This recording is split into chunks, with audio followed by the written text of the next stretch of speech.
আল্লাহ নবী বললেন প্রথম নম্বর হলো বাইতুল্লাহ।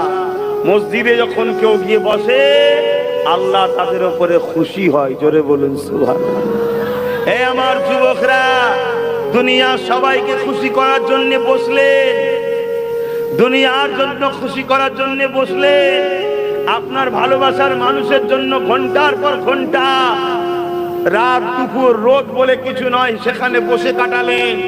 আপনার দুনিয়ার নেতা লিডারের জন্য গরম রোদে ভিড় করে বসে রইলেন।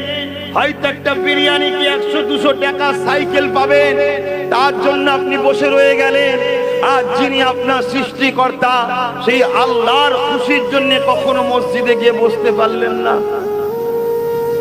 নিজেকে প্রশ্ন করুন, প্রশ্ন করুন, আপনি কে?